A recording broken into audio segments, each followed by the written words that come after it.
Hello everyone, my name is Selena Evans, and this video is going to be on deviance and crime for my sociology class.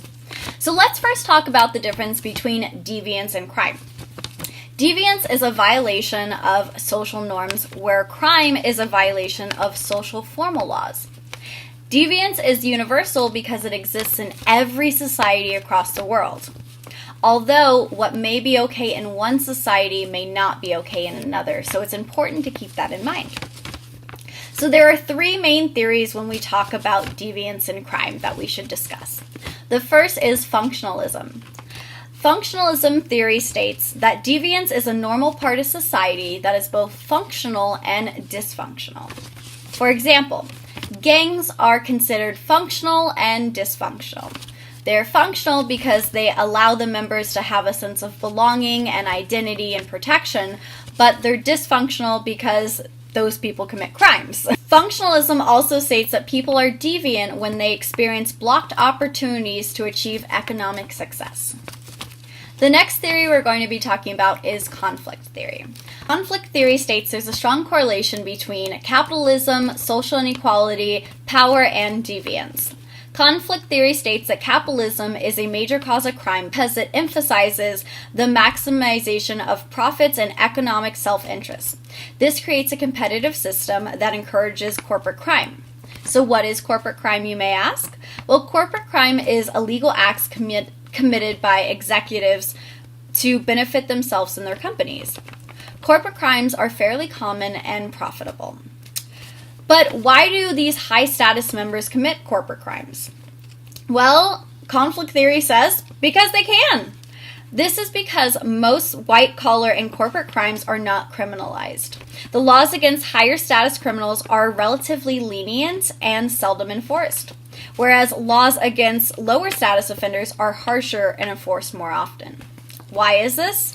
Because lawmakers and defendants are from the same cultural background, so they're more likely to give someone from the same cultural background of wealth a more lenient sentence compared to someone where they can't relate to in a middle class or poverty status a more harsher punishment. The last theory we're going to be talking about is symbolic interactionism. Symbolic interactionism states that deviance is socially constructed because deviance is in the eye of the beholder. For example, in France, only 47% of people believe that extramarital affairs are immoral. That means that more than half of them see affairs as a non-deviant practice. Let's compare those results to America, where 84% of people saw affairs as immoral. That's a big difference. This shows the difference in how societies label things as deviant. Symbolic interactionalists may offer many explanations of deviance and criminal behavior, but the best two are known as differential association theory and the labeling theory. Differential association theory says that people learn deviance through interactions. These interactions can be with a sibling, significant other, close friend, or family member. Theory states that people become more deviant if they have more contact with significant others who violate laws. People learn techniques for committing criminal behavior along with values, motives, rationalizations, and attitudes from those around them who support and nurture such behavior. The other theory, known as labeling theory, holds that society's reaction to behavior is a major factor in defining oneself or others as deviant. This means that if society labels one as deviant, even if they weren't guilty, they're more likely to practice an deviant behavior afterwards. For example, a teenager who got caught trying marijuana for the first time may be labeled as a druggie. If the individual is rejected by society and is then stigmatized as a drug user, she may accept the label, start associating with drug users, and become involved in drug usage herself, and become involved in drug culture.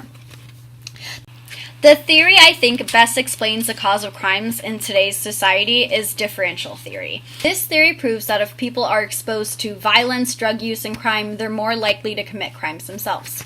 A study showed that 47% of state prisoners have a parent or close relative that has been incarcerated. I chose this theory because I believe that we set examples to those around us of what is acceptable behavior. If we show that criminal behavior is acceptable, the people around us are more likely to engage in that behavior with us or take that into their own personal life.